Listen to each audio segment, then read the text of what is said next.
Like I tell anybody, 2, 3, 4, 5 years from away from anybody is out of sight, out of mind. You know, that's a very long-winded answer, but to get back to the original question, I guess my favorites. I think at the end of the day, as long as when you separate the two and you're not making music with business in mind. Is Jay-Z's success built on loyalty or betrayal? From his fallout with Beanie Sigel to accusations from former allies like Dame Dash and Kanye West, a pattern of fractured relationships has fans questioning his rise to the top. Stick around as we uncover the shocking truths behind Jay-Z's controversial business moves. In the late 90s and early 2000s, Rockefeller Records was unstoppable. Founded by Jay-Z, Dame Dash, and Kareem Burke, the label was more than just a business. It was a cultural movement. Enter Beanie Sigel, a hungry, raw talent from Philly, who signed with Rockefeller in 1999. His debut album, The Truth, dropped the following year, cementing his place as one of the most authentic voices in hip-hop. But Beanie wasn't just another artist on the roster. He was family, or so it seemed. From his contributions to the State Property clothing line and movie, to his unwavering loyalty during Rockefeller's feuds, Beanie wasn't just a rapper. He was a cornerstone of the Rockefeller dynasty. Yet, as the label's success grew, cracks in this so-called family began to show. And for Beanie, those cracks would soon become impossible to ignore. What happened next would set the stage for one of the most talked-about fallouts in hip-hop history. By 2004, the Rockefeller dynasty was starting to show signs of strain. Behind the scenes, tensions were brewing between Jay-Z and Dame Dash over the label's future. She was in love. And I guess there's years of like feeling for her and feeling like she's free. She can be herself. She doesn't have to hide for her kids or be feeling she's embarrassing her kids. It was a much different time then. Don't just think about. Yeah, of course. You know what I mean? Yes. She could just live her full life, her whole life, and be her.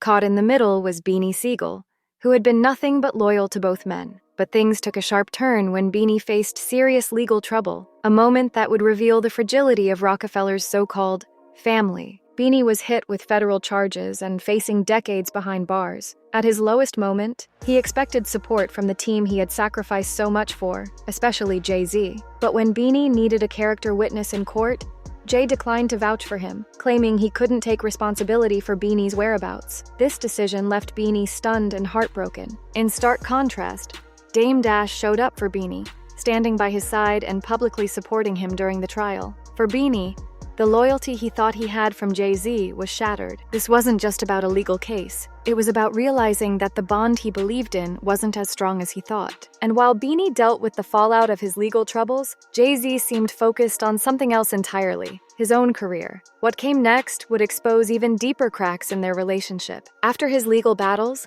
Beanie Sigel began to notice a shift. Jay-Z, once his mentor and ally, seemed distant. While Beanie fought to keep his career afloat, Jay-Z was climbing to new heights, dropping the Black Album and planning his so-called retirement. For Beanie, this felt like a slap in the face. After everything he had contributed to Rockefeller, he was left out in the cold. The breaking point came in 2009 when Beanie released a scathing diss track, "What You Talking About?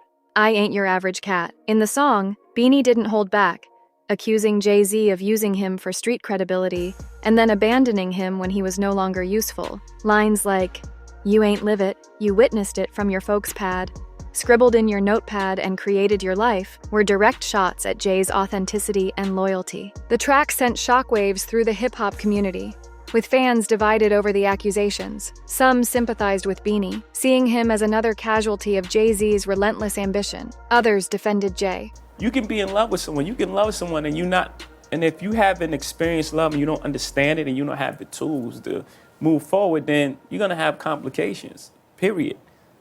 And if you can either address it or you can pretend until it blows up at some point. And, you know, for us, we chose to fight for our love, for our family, to give our kids a different outcome. You see, to break that cycle.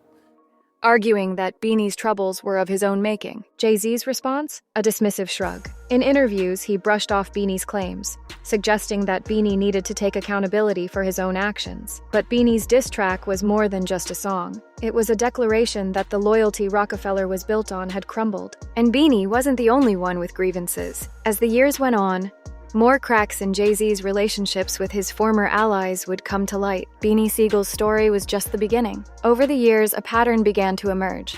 One where Jay-Z's rise to the top often left those closest to him behind. Dame Dash, once his business partner and co-founder of Rockefeller Records, was one of the first to publicly clash with Jay. Their partnership, which had defined an era of hip-hop, dissolved in the mid-2000s as Jay-Z took control of the label. Dame accused Jay of prioritizing his personal success over the collective vision they had built together. The fallout ended not just their business relationship, but their friendship as well. Then there was Kanye West, who saw Jay-Z as both a mentor and a big brother. Despite their early camaraderie, their relationship soured as Kanye became increasingly outspoken about feeling unsupported by Jay during his personal struggles. Kanye famously aired his frustrations during a 2016 concert, accusing Jay of not being there for him during critical moments in his life. Most recently, fans were shocked when Jay-Z publicly distanced himself from Diddy amid serious allegations against the music mogul. Despite years of public appearances and praise for their friendship, Jay-Z claimed they weren't close. This sudden denial left fans wondering if Jay was once again prioritizing his image over personal connections. The common thread? As Jay-Z's star rose,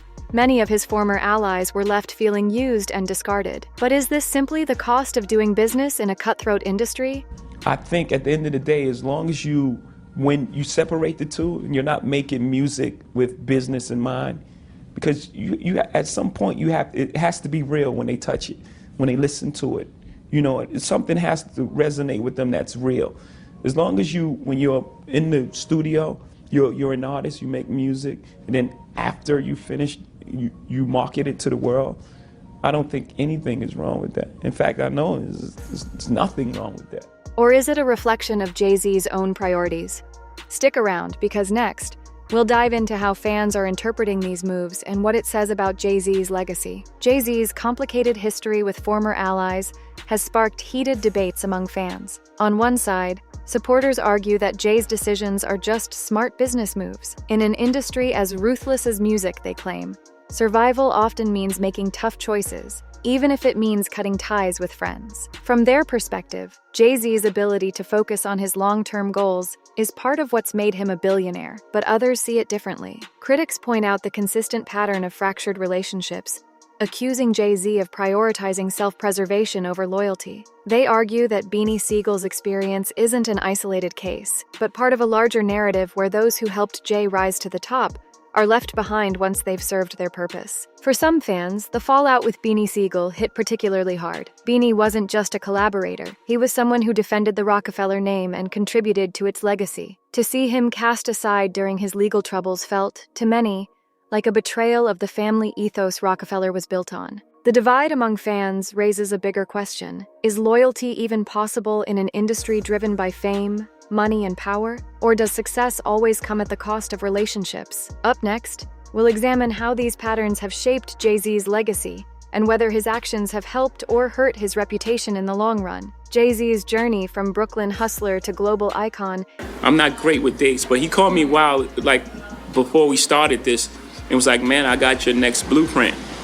I know he said something like, I know this is like a lot to say. And I was like, yeah, that's a lot to say.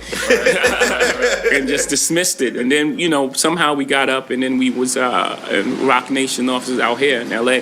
And he played me what he was working on. I was like, oh, that's amazing. And he had different samples. He had sampled Dream and these samples. And I was like, no. I got where we can take this. Even remember, my first album came out in 26. So politics as usual, and those songs really dealt with it. Regrets on the last song on my first album, those are real topics. The evils, just talking about, the relationship and how money can come between friends. Undeniably impressive, but his path to the top hasn't been without controversy. While his business acumen and talent are widely respected, his relationships with former allies have left many questioning the true cost of his ambition. For Beanie Sigel, Dame Dash, Kanye West, and others, the story is often the same: loyalty and collaboration early on, followed by distance and estrangement as Jay-Z's success skyrocketed. To some, this pattern paints Jay as a ruthless strategist, willing to sacrifice personal connections for professional gains. To others, it's simply a reflection of the realities of the entertainment industry. Despite the criticism, Jay-Z's success remains a blueprint for many aspiring artists and entrepreneurs. His ability to turn setbacks into opportunities and pivot his brand toward new ventures, like Tidal and Roc Nation, shows a level of focus and discipline that few can match. But with great power comes scrutiny, and the question of whether his legacy is tarnished by his perceived disloyalty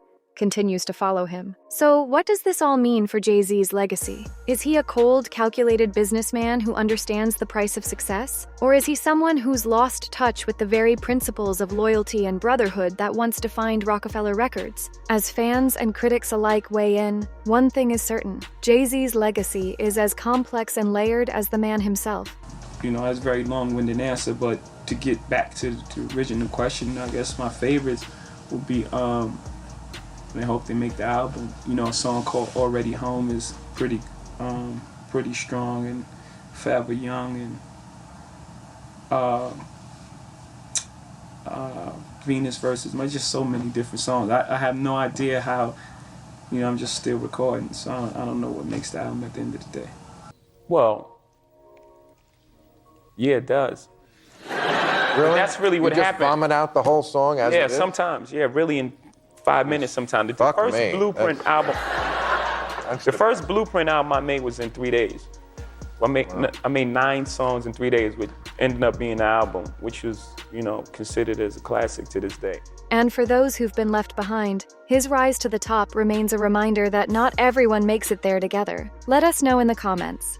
Does ambition excuse betrayal? Or should loyalty always come first? And stay tuned for more deep dives into the untold stories of hip-hop's biggest icons. Jay-Z's rise to the top is a story of unparalleled success, but it's also a tale that forces us to ask tough questions about loyalty, ambition, and the sacrifices made along the way. From Beanie Siegel's heartbreak to Dame Dash's public fallout and Kanye West's grievances, the fractures in these relationships paint a complicated picture of what it takes to stay on top in a cutthroat industry. But is Jay-Z's approach a necessary evil in the pursuit of greatness? Or does his history with former allies suggest that loyalty is often the first casualty of success? These are questions that don't have easy answers, but they're worth asking as we continue to watch his legacy unfold. What's your take? Was Jay-Z right to prioritize his career? Or did he abandon those who helped him build his empire? Let us know your thoughts in the comments. And don't forget to like and subscribe for more in-depth looks at the stories behind hip-hop's biggest names. Stay tuned, because the truth about success in the music industry is always more complicated than it seems.